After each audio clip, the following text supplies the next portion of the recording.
Well, I was just going to talk a little bit, maybe tell a story of the origins of why Pioneer Day is a state holiday. It's important. I don't even know. I don't even know that for some reason. I don't know why. Yeah, we'll just get right into it. The origins of Pioneer Day, in my opinion, start with the assassination of Joseph Smith. He was tried for treason in Illinois, found guilty, and was being held at Carthage jail. Carthage Grays, where a local militia were guarding him. In what state? Illinois. Okay. The mob got in, there was a scuffle, and blast. Bumped off. Some guys got shot in the face. Yeah. In the head. Right in the face, yeah. So, after Joseph Smith died, there's obviously going to be some power grab sort of scenario that takes place within the church. Yeah.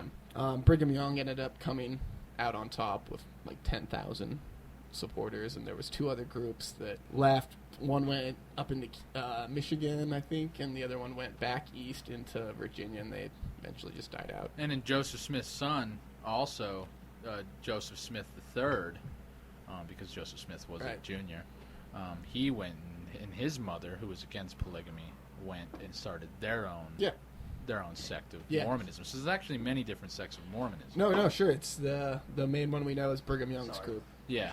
You know. Yeah. So, power struggle. Brigham Young wins, basically the majority. And then this thing happens in Illinois, it's called the Mormon War. There's the Missouri Mormon War, there's the Mormon War, and then there's the Utah War.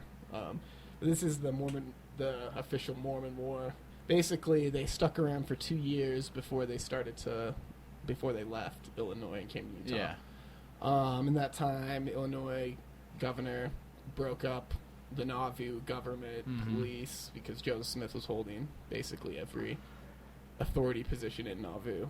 You know, and so they sheriff, mayor, all the court decisions they reversed and things like that. And just disassembled the government there. So the Mormons really couldn't have their Nauvoo Legion anymore, their Joseph's private army. Yeah. And so they were pretty left unprotected.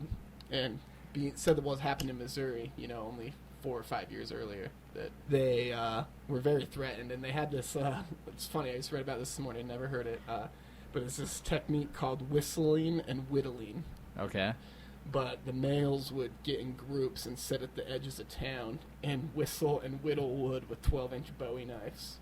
You know what I mean? Why were they doing that? Intimidation Passive-aggressive intimidation. Oh, because they'd be whistling like, I'm having a good time. Yeah, but I might kill you at any fucking second, I might motherfucker. chop you in half. You ever notice that if you ever get into it with Mormons, they have this really passive-aggressive type attitude. Definitely. They'll never be in your face. Especially missionaries. Yeah, no, for sure. And it's kind of the same deal. So anyways, So they're whistling and whittling. Whistling and whittling. There was the Whistling and Whittling Society they or conspire something their like that. destruction.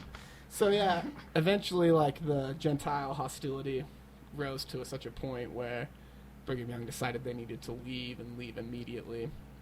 So he told all his people to sell all their possessions and plan for 18 months worth of supplies to travel. And so in February, it's amazing. Yeah. It really is. It's cool. Yeah, Collective. Brigham Young, he only had a couple revelations that were put in. One. Yeah, okay, and Only it was one. that one, and it was to move west was the only one, and Joseph Smith had like 800 million of them or something like that. Yeah, his only revelation Marry your kids. was to how to organize the wagon train west. It was his big contribution 50 years later. That was the capitalist thing. It's beautiful. Yeah. So, Patriotic even. So you guys have played Oregon Trail. You guys played a lot fucking of A. Died of dysentery 1,000,000 times. Grueling pace. You My run them at a daughter- grueling pace, always. My daughter caught the mumps. Snake My wagon wheel broke. Your daughter also got bit by a rattlesnake. Tried to ford the river, lost supplies, Couldn't shoot any fucking deer. Was and drunk. spent too much time hunting. Yeah. Too much meat to carry back to. Left that shit to rot. Fuck those buffalo. Nostalgia. But everybody knows you don't leave in February. You know what I mean? That's You leave in March. yeah. Well, maybe even April. Like, it's still pretty. Yeah, you don't. Depends on where you're leaving and where you're going. No, You sure. run into going over the Rocky Sierra Nevadas, Mountains. you're fucked. You run into the Rocky Mountains in middle of April. You're pretty fucking cold. You The come horses back go down and pretty go- quick. Come back up on the Sierras and Be eating your horses in no time. Anyway, I mean, what about Oregon Eating your Trail? Of Books course, of we Mormon. played the game. I mean, so, yeah, you don't you don't leave in February, so obviously there was a sense of urgency to get out of Nauvoo immediately. Yeah. And this is amazing. This is an historical fact. It kind of is kind of a crazy thing that happened.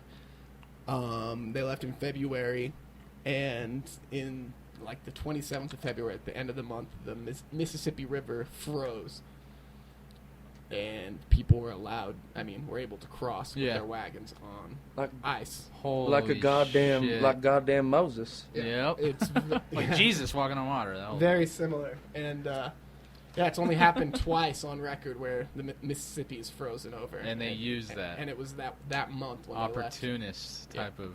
it was the That's cool as hybrid shit, dude. Mormon That's pretty cool. Jesus that did it for Yeah. him. Well, it just Fucking you can understand. Well, Blame it on Jesus. as we further down Asshole. the trek to Salt Lake City, That's you what I can understand why something like That's the this would logical give answer. them a lot of encouragement to continue. You know, Yeah. you just saw Moses part the Red Sea.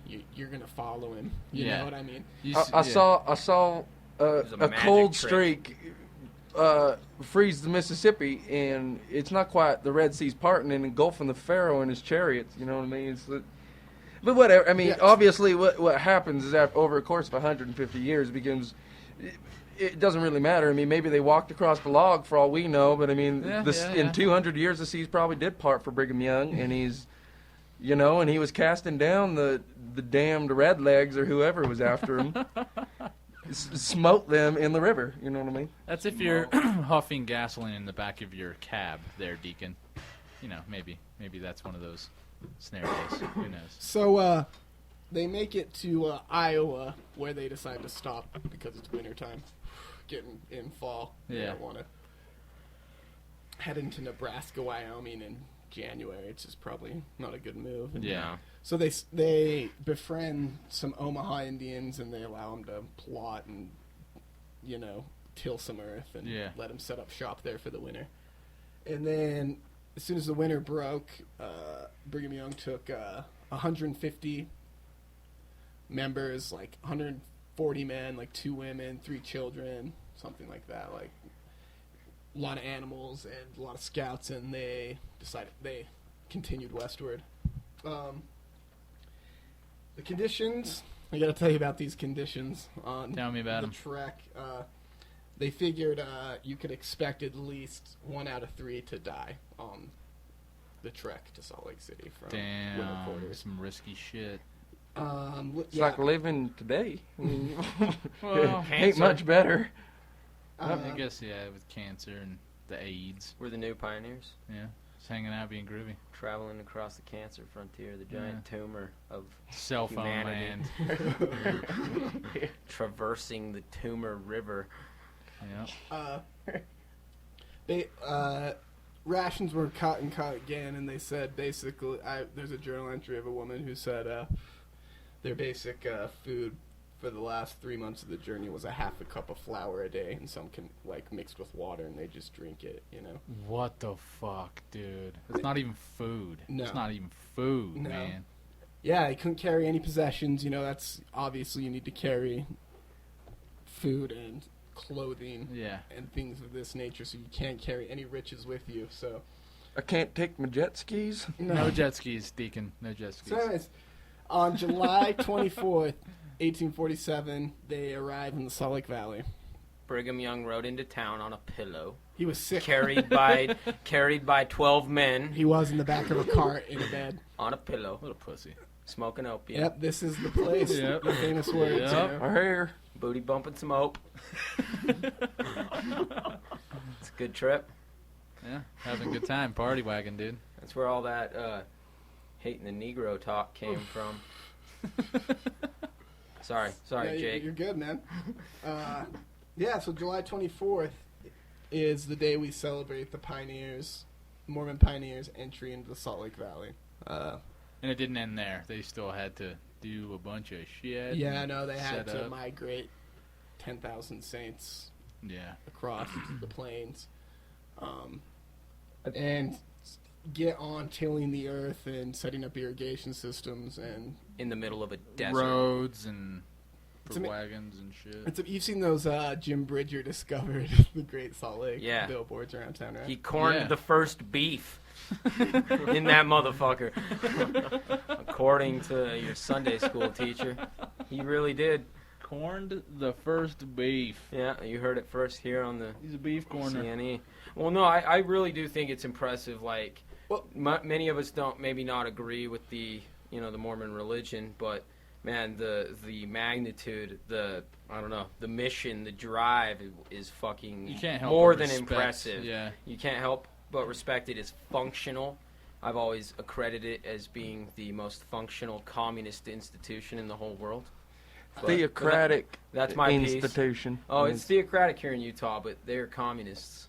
Communistic experiments. I mean, I can't say they're outright communist because the fact of the matter is it's theocratic. I mean, communist people have material wealth among themselves. You know, all the experiments with the Mormons in the communal element, for the most part, failed unless it was on the mainline church, which nowadays wheat.